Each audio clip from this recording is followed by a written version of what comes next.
What's up, guys? It's SJU. It's Wednesday. Everyone's singing, and Ed just spilled 4 gallons of coffee right off camera. It's his brand. I'm your host. Brand is crisis. I'm Joe, Dan, Spencer, Lids, and Ed Greer. Thank you for being here, buddy. We're talking Tarantino Star Trek today. Kill Bill Shatner is the thing that I just thought up and decided that needed to be said out loud. We're going to celebrate Keanu Reeves, because why wouldn't you? And we're going to get into some fan questions for you guys. So let's jump into Tarantino revealing more about his ideal Star Trek movie. And by revealed, it's what we assumed, was that it was going to be R-rated and it was going to have swears. There's no swears in space. What? There's no swears. No one can hear you swear. In space, no one can hear you swear. The only F-bomb is phaser, and that's a PH bomb. No, they search up the F-bomb on Discovery. Really? Whoa. Oh, well, then that'll get me to tune in. So he had pitched his Star Trek project to Paramount before sort of pivoting to focus on Once Upon a Time in Hollywood. It's being worked on by a group of writers currently. He hasn't committed to directing it yet, saying he still needs to see how he feels about the script, man, but confirms in an interview with Empire that, oh yes, he wants it to be R-rated. He said, it's an R-rated movie. If I do it, it'll be R-rated. And that is via Empire Online, via Empire Offline, a.k.a. Empire Magazine. So yeah, sweary Tarantino Star Trek. I mean, I think it would look beautiful. He shoots a beautiful movie, but does Tarantino like make a movie that actually feels Trek, or does this miss the point? And kind of the way a lot of people thought that the J.J. Abrams missed the point with lots of action and blow 'em ups.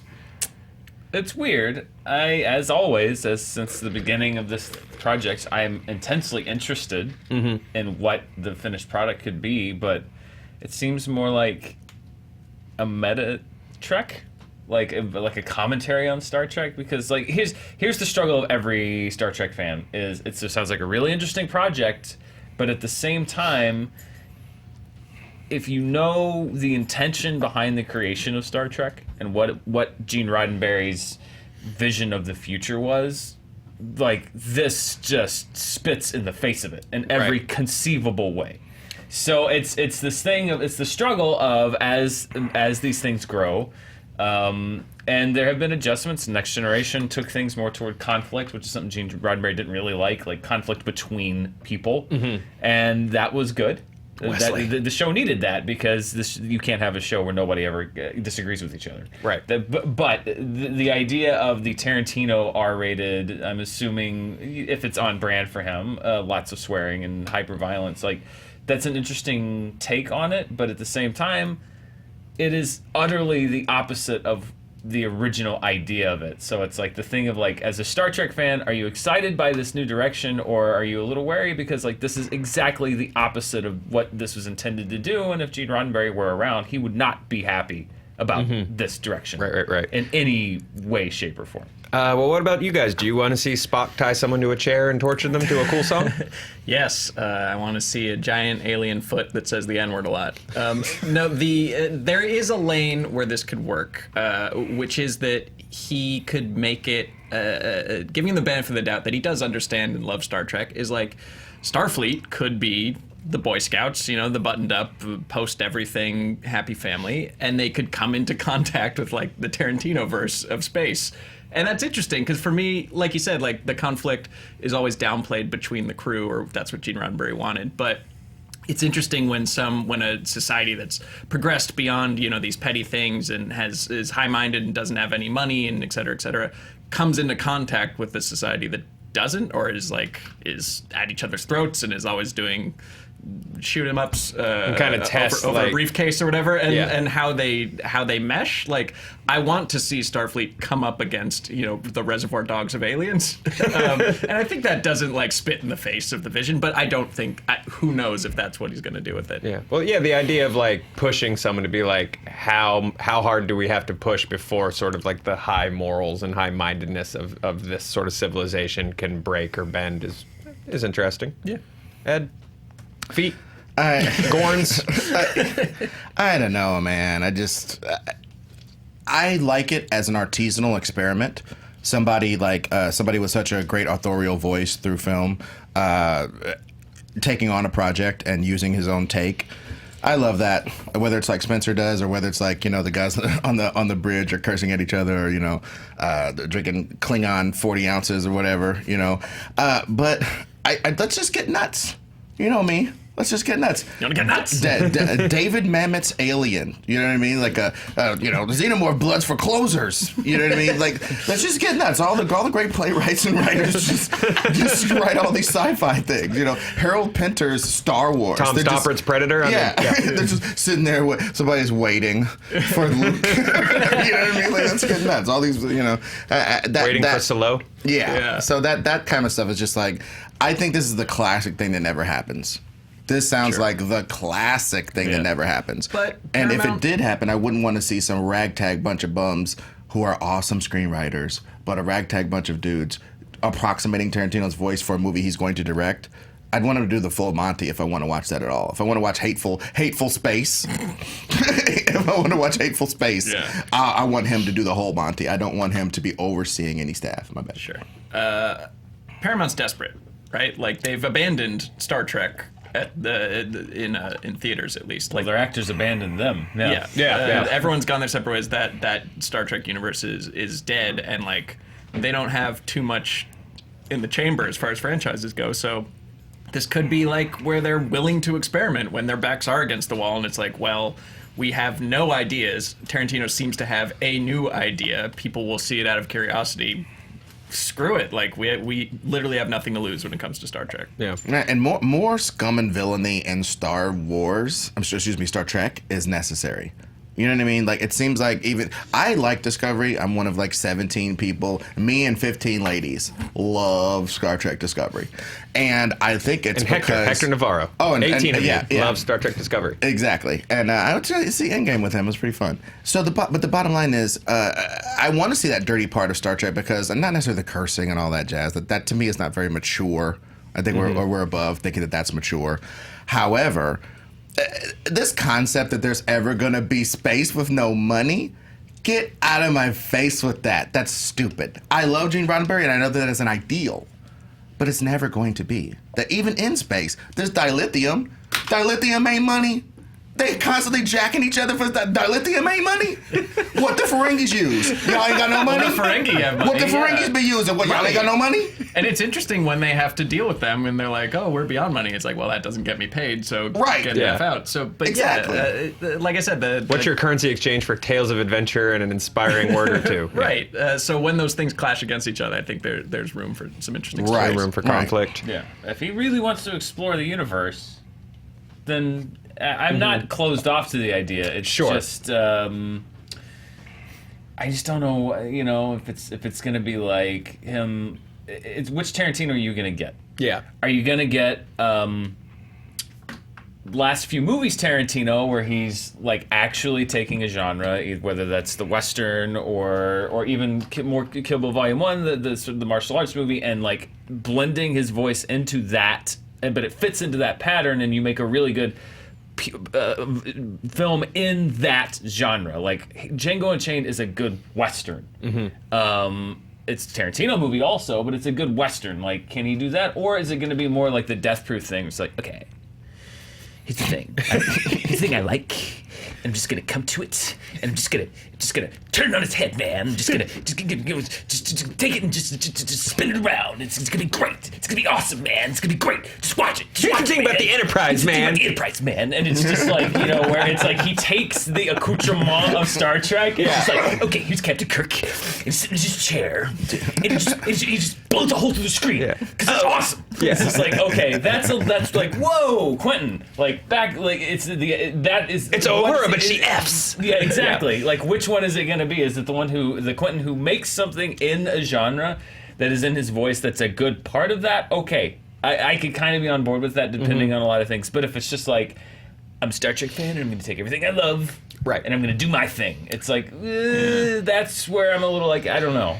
I would love if he was just doing like red shirt stories. It was just all That'd be kinda awesome. The below decks crew are all like Tarantino characters, and then the people in the bridge. Wasn't there a below deck show pitch at some point? They're doing I it. feel like It's in oh, one okay. of the animated shows. Yeah. Awesome. There Okay. was also a. Is that a comedy or is that going to be an actual? I believe they pitched it as sort of a lighter-hearted show. It's been a long time since I read up on all of the various Trek expanded things that are going on. But that was also an episode of Next Generation, was Below Decks, which is Lower Decks, Yeah. where it was about it was seen through the eyes of the lower crew. I prefer an upper One of the better decker, but episodes of Star Trek. I don't know. Sorry, that was the dumbest thing I've ever said. I missed it. I said I prefer Star Trek as an upper decker. Yay. Thank you, Ryan. I earned that. Not even supposed to be here today. I don't know. I think I could either go full The Office with Lower Decks or make it like a serious, like, actual drama of what does happen when the engineering bay explodes. And it's like, sure, the guy in charge is yelling, I'm giving it all I've got and we've got to do this. But, like, the actual guys that have to do it is kind of interesting. Well, I just want to see like when somebody, I want to see the telephone, the gamma telephone where it's like, dude, Kirk's talking to some aliens. Dude, Kirk talking to the aliens, and it goes all the way down to the decks, and everybody starts putting bubble wrap on their walls because Kirk talking to aliens means in a minute the ship is gonna shake. So just put a bunch of bubble wrap on to get ready. Wrap up like Ralphie's brother. It's like, all right, we're ready for Kirk to negotiate with aliens now. I'd love to see that. Dig that as well. Let's talk about the R rating for a minute, because obviously Tarantino's like, if I do it, it's gonna be R, and that's sort of like his like stamp of badass. And I think you see that online, at least with a lot of people, where they're like, R is somehow gonna make something cool. Like, I want to see a Star Wars spin-off show that's like gonna be hard R, like or smarter or more mature. Like I want to see the Star Wars Snyder cut. Yeah, exactly. Like, the R is what's gonna really just get I it. just Like, found the most triggering phrase you could possibly say on the internet. the R-rated Snyder Cut. Star Wars Snyder Cut. The Star Wars R-rated Snyder Cut, man. It's like that Monty Python joke where somebody writes like the funniest joke. The they joke weaponize that's it. so funny that it will kill you. Yeah. And it's just the lines of people like yelling it into a megaphone, but everyone has earmuffs on so they can't hear it. Yeah. They have different pieces of it translated into German because if you read the whole thing, Yeah, you'll die. You'll die. Your head will explode. Let's talk about the R rating thing. Does that mean better quality, like having less restrictions and getting more cusses? No. It frees you up to do. I imagine there will be like some sort of torture scene or interrogation scene, but they did fine in Wrath of Khan with those like creepy little brainworms. What are they, Dan? The earwigs. Earwigs, yeah. You don't need an R rating for this. I don't.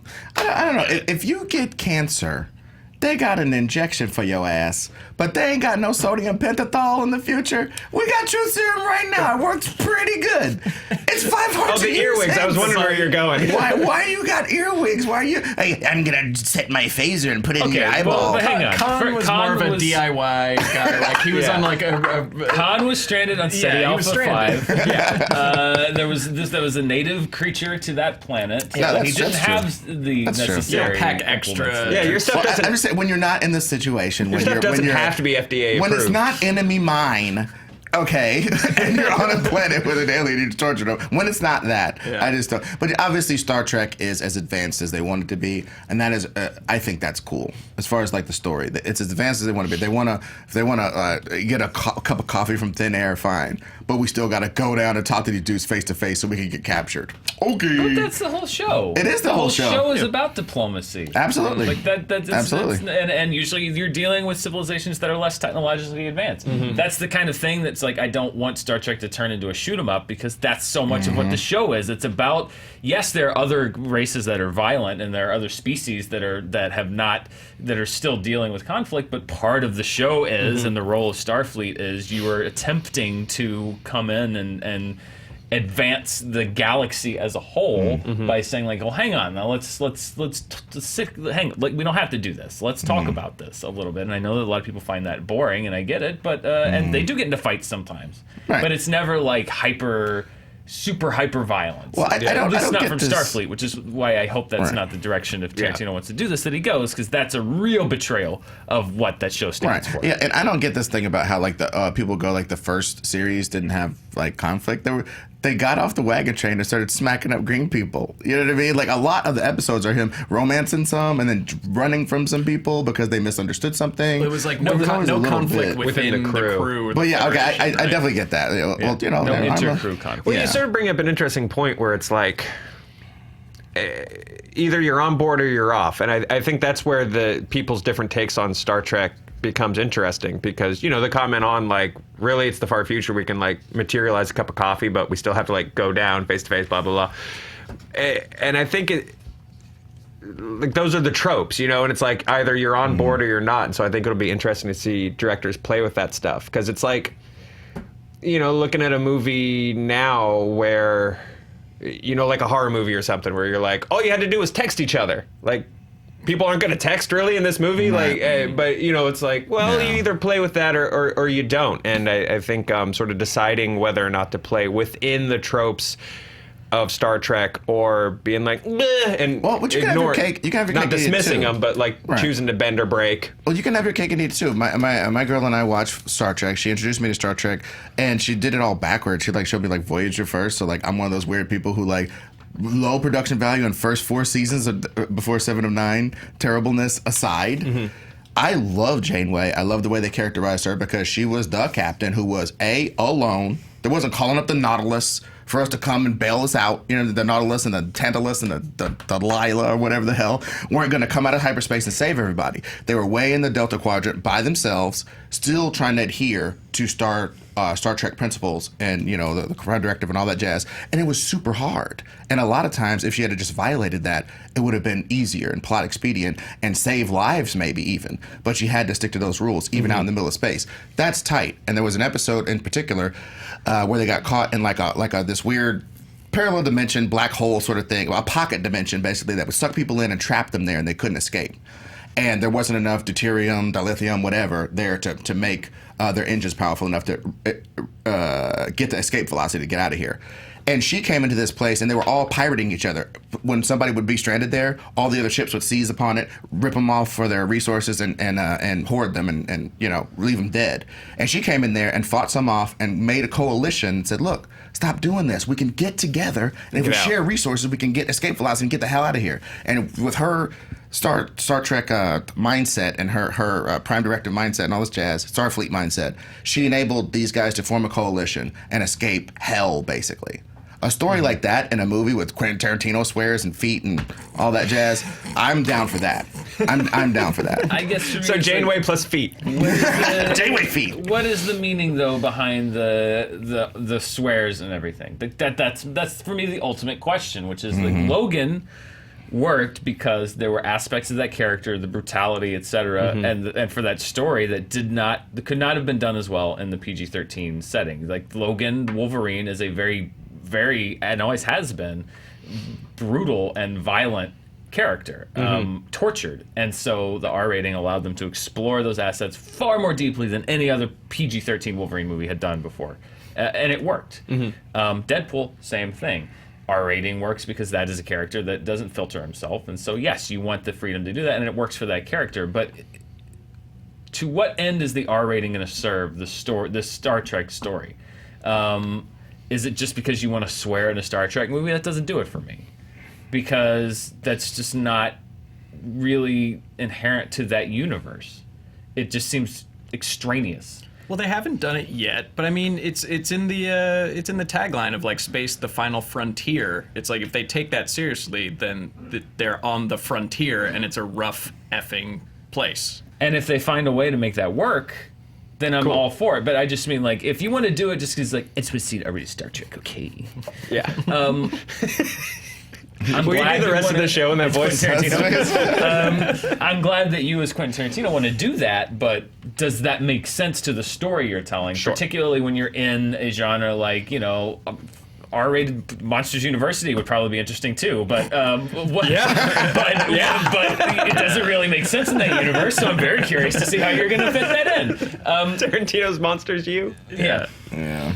Sully just blows his head off. Oh, it's amazing. It's amazing. So yeah, that's just still my remaining question. Like, does he have a take on this if it ends up happening, which is like 50-50 at best, that it really makes sense, or is it just because he likes Star Trek and he put a Klingon quote at the beginning of Kill Bill and he just wants to see, but other than that, it's like, but what are you gonna do? Like, Yeah. that's the difference. For Yeah. Because you're not just it's not just his love of Star Trek that he's doing at that point.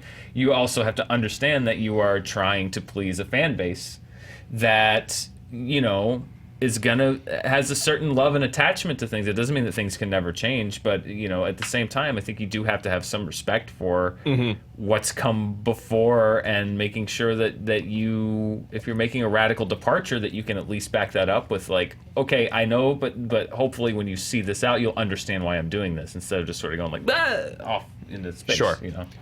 Space. Well, The final frontier.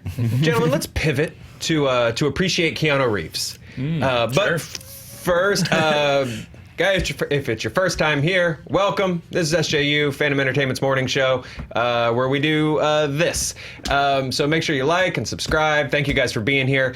This is cool. We did like a soft launch for the first episode of one of our new shows, which is called Fandom Uncovered.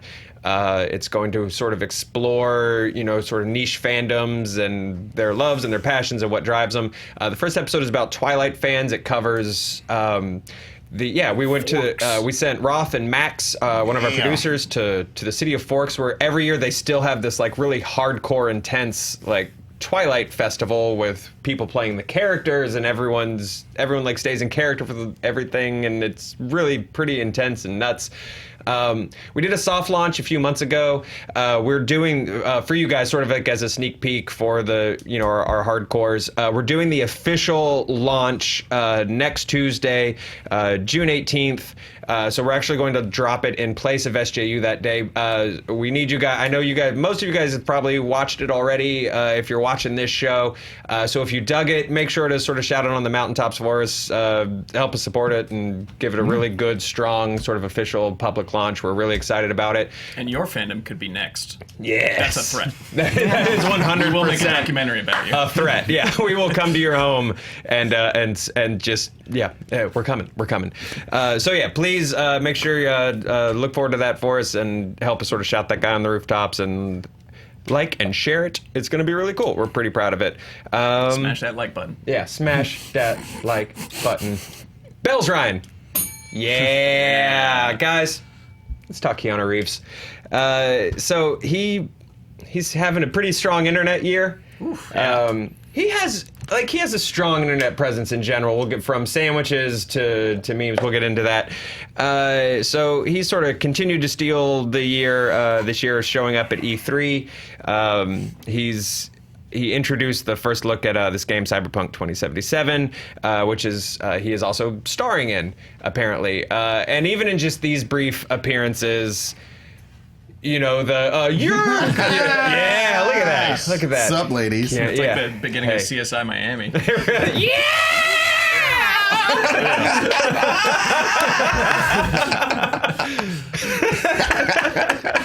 I'm just trying to think of a good one-liner. I know. Just already from like that small appearance of being, did you see the clip where the heckler's like, "You're gorgeous," and he's like, "You're gorgeous. You're all gorgeous." Like he's just a good. He's having a Matthew dude. McConaughey in 2015-16 kind of year. Really is between Lincoln that lawyer. and showing up and always be my maybe. Which, if you haven't watched, you've seen that meme. good in it. If you haven't watched the show, you've seen that meme. Yeah, /GIF. it's so he plays Himself. He played like a hyper insane version of himself, which apparently he improvised most of. Like he just kept coming up with ideas on set, and they just kept running with it. So yeah, you check it out. Why do we love Keanu Reeves so much? I open it up to the table. Yeah, I mean, we've had Let's a be long, vulnerable.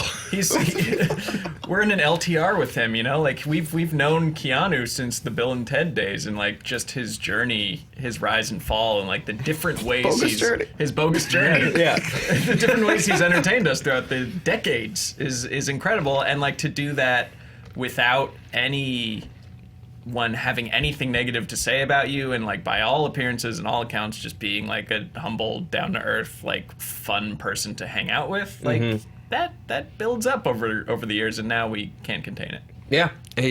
Man. Yeah, I mean, the dude's just, he's had a lot of tragedy in his life, and he's handled all of that with such, like, grace and class, and, you know, just all the charitable stuff he does, that he does very quietly. Like, he said in interviews before, like, he specifically doesn't want his name on those foundations and stuff like that. He just does it, which I think is just really, really cool. And then, yeah, he's just, you've mentioned it before, like the reason we root for John Wick, because like we root so hard for Keanu Reeves. Keanu Reeves is a picture of resilience, a picture of staying positive in despite, I mean, many pre-Matrix, and even really even between Speed and the Matrix, and then between Bill and Ted's Excellent Adventure and Speed, he was, you know, people laughed at him.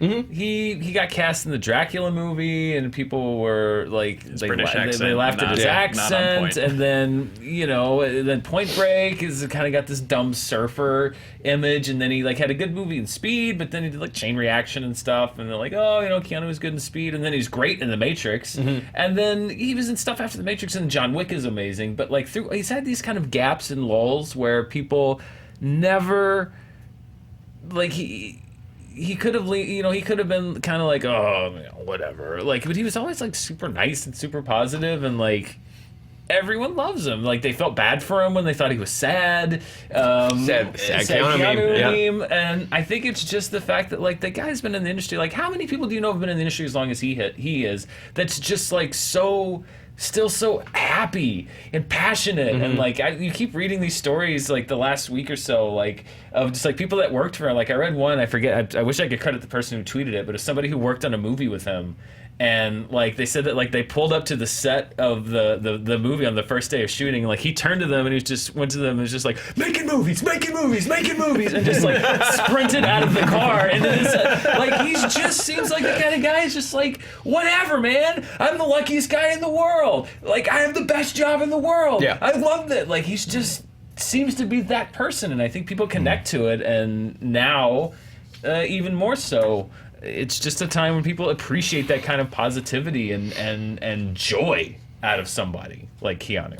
Yeah, you root for him. Yeah, I think that's all that's very true. It's one of those things where it's like we see all these super rich people and super beautiful people, and it doesn't seem like they appreciate how rich and beautiful they are. You know what I mean? And I think Keanu definitely does. I don't think Keanu gets up and looks himself in the mirror and goes, wow, I'm empirically attractive. But that shield and that stardom and everything, he knows he's so lucky to have it and to have maintained it for this long that it doesn't even cross his mind to give like half his Matrix money to like poor people and all that jazz. It's like, no one could have possibly earned everything I have. Thusly, I must give it to people. You know what I mean? That sort of spirituality, soul type of thing, we rarely see in famous people. Where they rarely express it because they're so media trained. They're just like, yes, I am a happy robot. Smile on cue. Bing. Anecdote I'm going to use on Colbert and Conan and the other thing to you know, do my movie about a skyscraper or whatever. You know what I mean? Like that's. We're the skyscraper franchise is great. Yeah, the Poseidon Adventure. But yeah, you know, or rather, I'm sorry, what's that movie? Skyscraper? Anyway, the bottom line is... Which one? There's a movie back in the days, Towering Inferno. That's what I was freaking thinking of. Yeah. Poseidon Adventure, Towering Inferno. Bottom line is, I like them. That's why we watch to learn about fire safety. And it's become like a trope, a drinking game. Every time I promote my podcast on here, take a drink. But I did John Wick as my personal nerd goat. Because he's a distillation of all these different action characters. But Keanu and people don't like his acting steez, but I've deduced it. Oh. He's a blank slate. And I think a lot of people impose that on him. He's a blank slate like a video game character. You know what I mean? You love him so much because you put a lot of yourself in him. He doesn't emote quite enough for you to go like, I don't like that, I don't like this, I don't like that. He's sort of this blank slate of just coolness that you wish you could be, this placid lake. You know what I mean? And frankly, he does the work. In Speed, he was buff as hell, slamming people's heads in subway train things. You know what I mean? And in The Matrix, he worked so hard on that. John Wick, 7 months. You've seen those videos of him, like, dude, if he decided, I'm going to go be a SWAT operator right now, he could do it. For real. You know what I mean? And we never see that sort of dedication either. So a combination of dedication, niceness, good spirit, looks like he knows he's lucky to be living this life. That combination is so rare, man, and I am down with the Keanu sans. Yeah, and multi-generational relevance. Like, when I was a kid, I thought Keanu Reeves was cool because of Bill and Ted. And now you have teenagers who think Keanu Reeves is cool because of The Matrix and because of John Wick. And so, like, for over 30 years, like, every 10 years, he gives us another reason to think he's cool. And I think now you're on a third or fourth round of him doing something cool. So now, like, people from ages 50 to 15 now think that Keanu Reeves is cool for one reason or another, and it all just funnels up into like this weird career moment he's having right now where John Wick 3 not only came out, but is, for my money, one of the surprises of the summer as far as like how well it's done for an R-rated action film in the summer. It helps that a lot of the other movies have sucked. The Always Be My Maybe, which is like on Netflix, which has a different reach, is in a different genre, and so people are discovering him there. Then he's got the Toy Story 4 thing coming out. They're doing publicity for that, and him doing the voice thing, and he's doing this like crazy character. And now with the video game, it's just like he's like through this one summer, he's hitting all of these different groups. So like it's like a wave cresting of like everyone appreciating Keanu for different reasons at different times. It's one of those magical times that just like works like a McConaughey thing, and just like for somehow all of these things just all bam bam bam bam bam wind up. But we should always appreciate Keanu. Yeah, no, absolutely. With him being, I want to talk about actors in video games for a second, because you have like he's like the latest, but like Nathan Fillion did Halo, and Ellen Page, against her will, did The Last of Us. Yeah, they like. She was like, "Why does that character look like me?" when Last of Us came out, they did not ask permission. Kristen Bell, or allegedly, sorry, I don't want to get sued. Kristen Bell was in like Assassin's Creed. The only one I remember is the one that, I'm sorry, it's crossed out on the script, was Kevin Spacey in Call of Duty was the only one that I distinctly remember being like, whoa! Being creeped out for an entirely different reason. Just that, like, that looked exactly like Kevin Spacey being like, hello, soldier, welcome to my barracks. Abort. It was probably safer for the rest of that ensemble to just film him alone in a mocap suit. I think so. Was that not the same game that gave us Press X to pay respects? Yes. Little did we know it was. We should have been burying Kevin Spacey and his career in that call. Pull right trigger to cancel. It's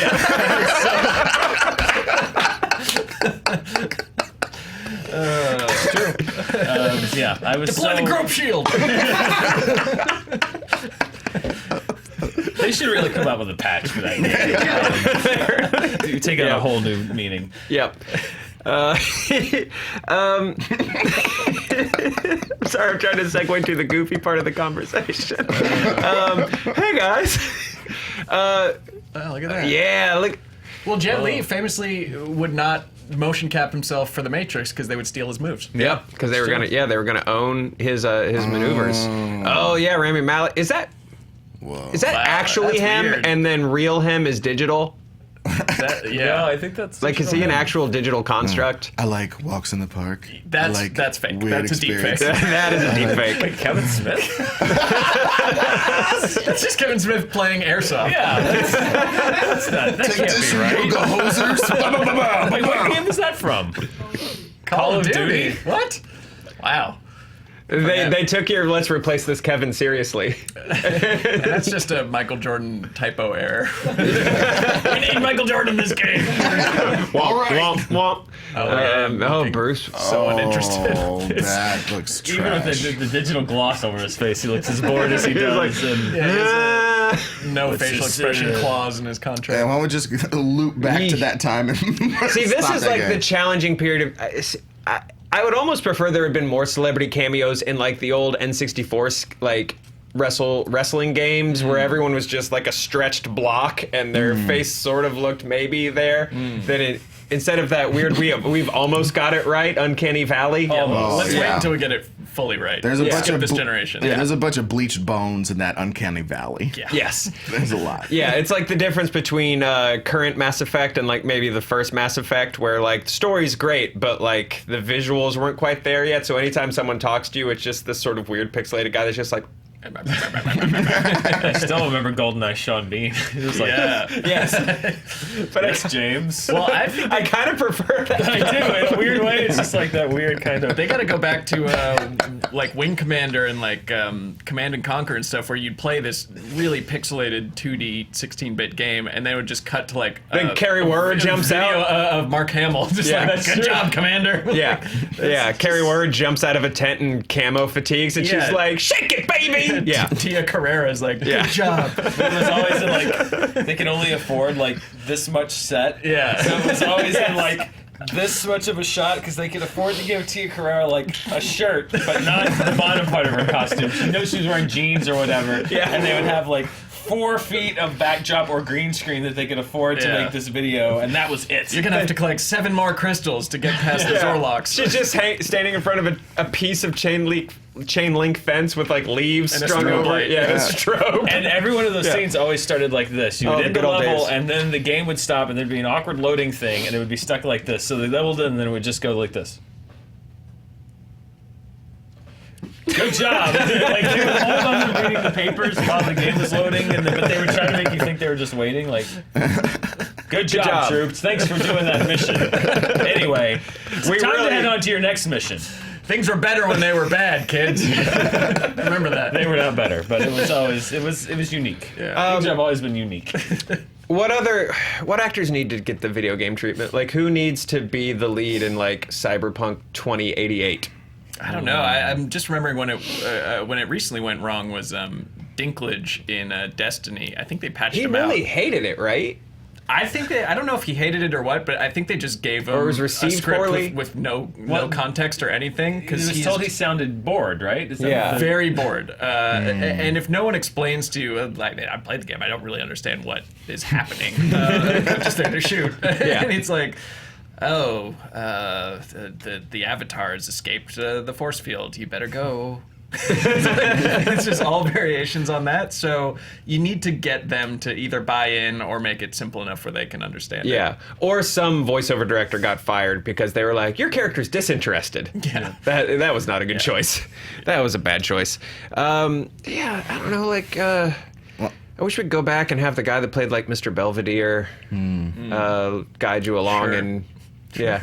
I don't know. I mean, a lot of people. Somebody weird. I want weird choices for games. A lot of people at E3 are talking about the Avengers game that they're bringing out now, and I know I saw you guys do a little talk about it. It's just weird. I guess you have the image rights, but I would love to see like the so-called real actors. I understand that the game has to last, or the game has to have like a world that is. Well, and there's not a sort what of 1 actors foot would get. into it. Looks like the MCU folks, kind of, but it's also not MCU. So, Right, like, and I'm super down for all that, but like I remember going to E3 years and years ago, and they had this Blade game that looked super cool, and like your right thumb controlled the sword, so like you do this, and he goes. You know what I mean? You do that, he goes, wow. Yeah. Super cool. And then, press kick R push to buttons. some other efforts always want to ice skate uphill. Yeah. And hold both triggers for Evading taxes. hold both triggers for evading taxes. Quick, deploy the tech shield.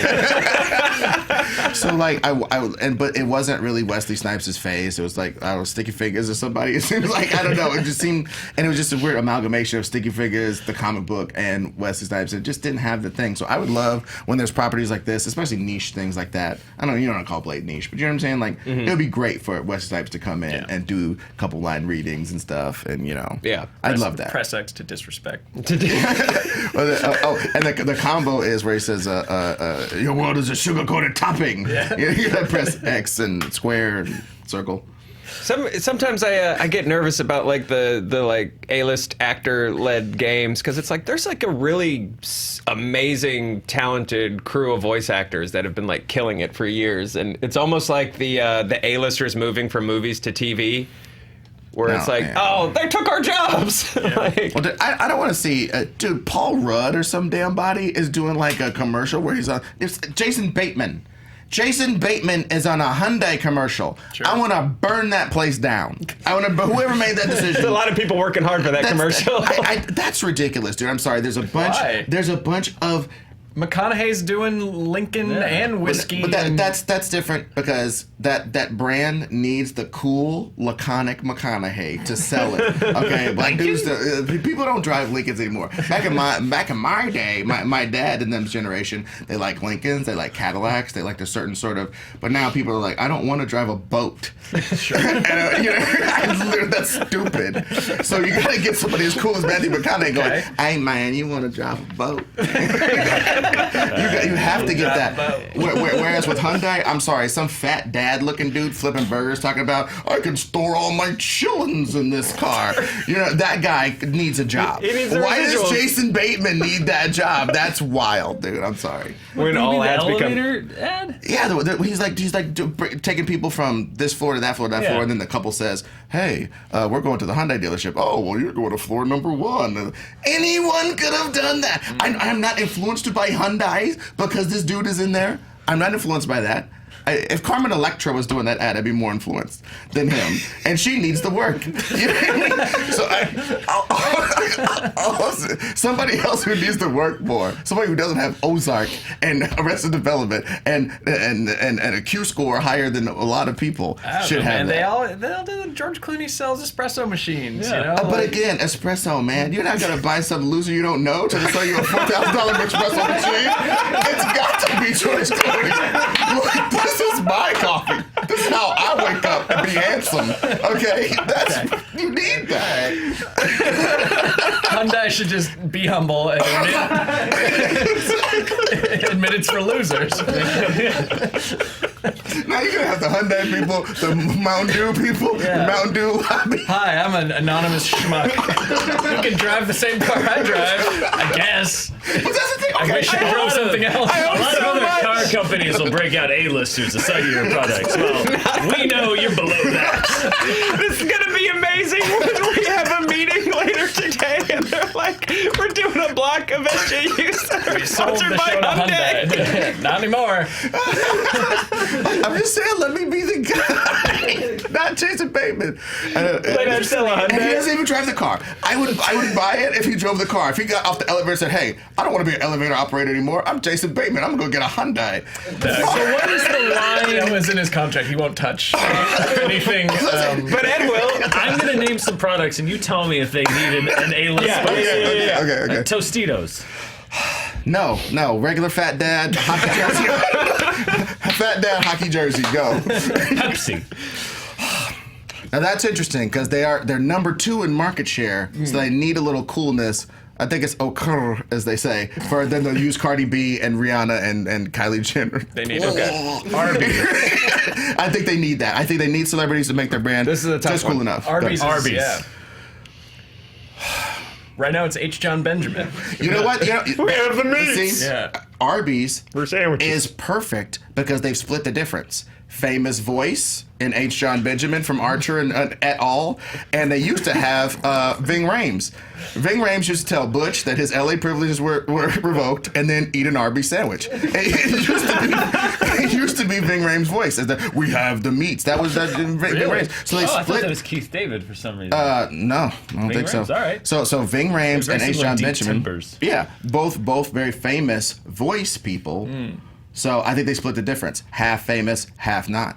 All right. Wow. Well, they split the difference. Should be its own show. I kind of want you to just keep naming brands, and that's what we do for the next 20 minutes. Kleenex. Kleenex. I can confirm it was Ving Rhames in the Arby's. It was. Thank you. I Ving always Rhames thought that was- confirmed. He would do a great Keith David impersonation if it was ever so recalled. Kleenex. I think Kleenex could go as high as Jennifer Garner. Who is the voice of Capital One. Yeah. See. Okay. I think they could go as high as her like wiping her nose and it's a little red. Oh, we'd love that as America. She is America's sweetheart. we America's love that. runny nose sweetheart. Okay, let's move on because I drive one. Honda. Ooh. Does Honda need a celebrity spokesperson?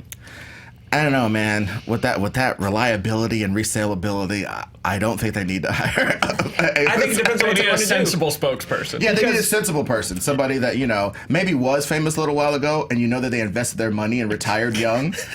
That type of person needs to Or do do they want to lean into the crowd that like, oh, I like souped up my Honda and now I race it? Because Honda can kind of go both ways. So. just seasonal campaigns. Yeah. Things like Fast and the Furious tie-ins with certain actors for certain communities. You know what I mean? Yeah. Can we reverse this and name actors and then Ed says what they sponsor? What brand they should be hawking? I didn't want this to become like a giant bit. No, it is now. Open the door. You're stuck with this. Freddie Prinze Jr., go. Oh, Freddie Prinze Jr. I think he could do the Honda ads. Yeah, He's okay. like, yo, I used to be hella hot. Now I'm not, but I still got money because I'm frugal. I drive a Honda. Kid Rock. Kid Rock, a blazer that's in a ditch on fire. That's perfect product. All right. Just like, yeah. Okay. Spencer, you got anyone you're curious about? Let's see. I'll challenge you. What should Obama's first product placement be? Ooh, that's a good one. Oh, wow. Well, after he shows up with George Clooney in one of those coffee ads. Yep. After that one, Okay.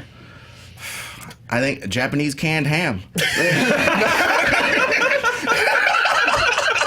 I mean, I've never seen Spencer get up. Well done. That's like a Johnny Carson wave over the house.